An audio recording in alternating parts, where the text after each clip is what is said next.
had a strong relationship with my dad. It was to testosterone. My dad got into professional wrestling in the 60s and the 70s, got me up every morning before the sun came up and made sure that I was doing some sort of physical activity, and he would take me down to the wrestling mats and he would beat my ass when I was 5 years old.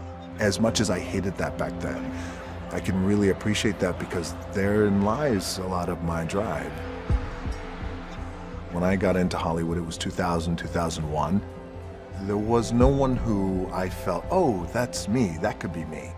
There wasn't the, half Samoan, half black guy who was coming from the crazy world of professional wrestling that a lot of people did not understand. They were welcoming. Then it got icy, quickly. The iciness was, oh, your career is going to be done in a couple of years. You'll make a few movies, I'm sure, and then you'll be out. But that was never my goal, and it took me about 7 to 8 years to realize that I'm done trying to conform to Hollywood. Hollywood is going to work for me. And just like that, the machine conformed and the business conformed around me. When it comes to kindness or being nice, it's very, very easy for me. I heard something when I was 15 years old, I'll never forget it, and this was at a time where we were struggling to pay the rent and living paycheck to paycheck, and the quote that I heard was, it's nice to be important, but it's more important to be nice. And I remember hearing that and I thought, man, I hope one day, maybe, fingers crossed, God willing, universe willing, whatever, that I'm considered important, that it would matter if I'm nice to people. So yeah, it's very, very easy. And also, life is much easier when you're nice and you're not full of shit. And there you go. My very first WrestleMania, the biggest show of the year, the Super Bowl of wrestling. It's not just all luck, is it? Well, this is Rocky. That night, 20,000 fans started chanting Rocky sucks. It was a sobering moment, and that was the beginning of the end of my initial run in the WWE. A few weeks later, I tore a tendon in my knee, and I was out for the rest of the summer. And I came to the realization before I went back that it wasn't me, personally, that they didn't like. It was that I wasn't being me. I wasn't being real. I wasn't being authentic. Really, the two things I want to say are, you got to be the hardest workers in the room, and don't fuck the opportunity up. The thing that has worked for me is to remember the hard times.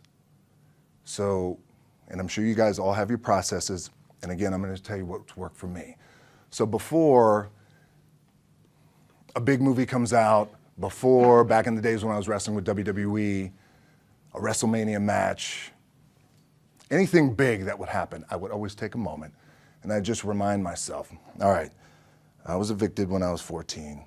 We were kicked off the island. We couldn't live in Hawaii. Had no place to live. A lot of shit happened. Then when I moved to Nashville, I was arrested multiple times by the time I was 16 years old. Like, I remember that. If I were playing on this team, which my skills are, what's that term? Oh, the shits.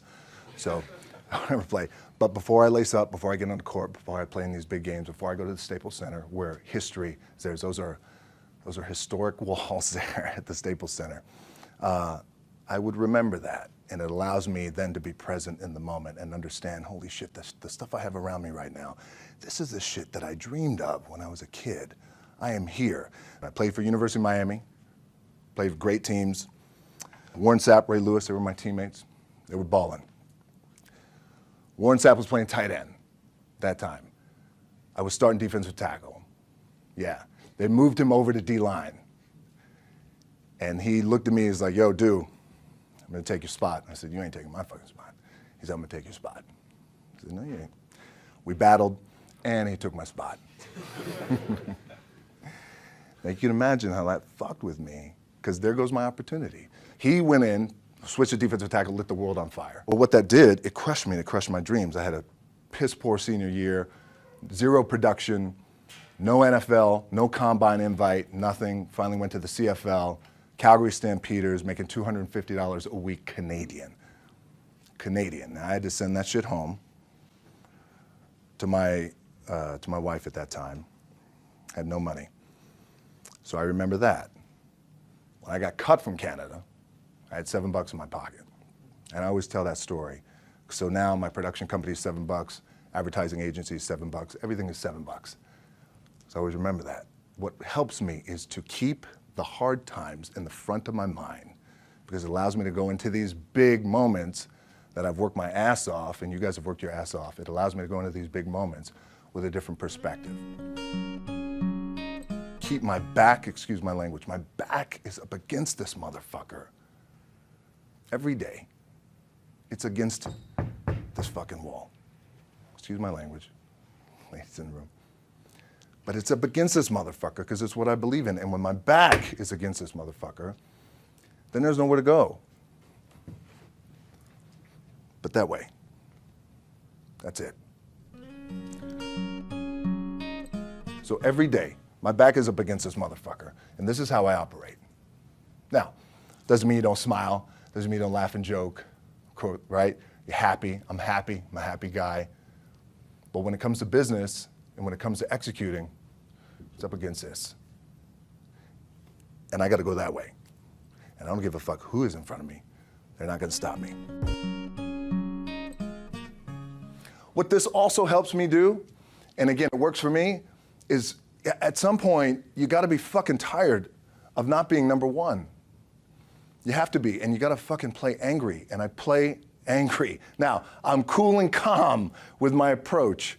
And when I step out on my field, which is a set or, you know, like, there's some, and you're always gonna have haters, and haters are like, well, God damn, man, how many movies are you gonna make, or how much shit are you gonna do? Like, you do a lot of shit. I say, yes, it's my ambition. Of course, why not? I could do it. Yeah, I love what I do. And not only that, but in what world do we not work every day? It doesn't mean, it's just like you guys in the off season. You gotta work every fucking day. It doesn't end. My back is up against this thing, you know, and I started to play angry, by the way, and I still play angry.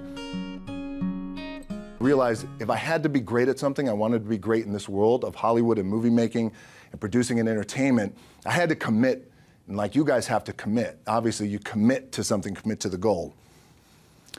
So I quietly retired. 2 years later, I thought, what the fuck did I do with my career? Because my movies were not doing well. I was written off. I was like, it was around 2006, 2007. I was like, God damn. I left, I pulled a Jim Brown. I left when I was on top, like number one in the wrestling business, and I left. It was a ballsy, gutsy, some call it stupid move, but I had to commit and I had to follow what was in my gut. And at that time, I'll share this with you guys, and Will Smith is my boy, and I sat down at that time with the agency I was with, and they said, what do you want to accomplish?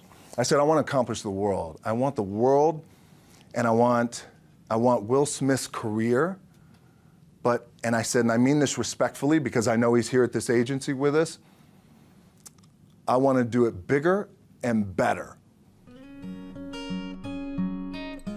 I found that with depression, one of the most important things you could realize is that you're not alone.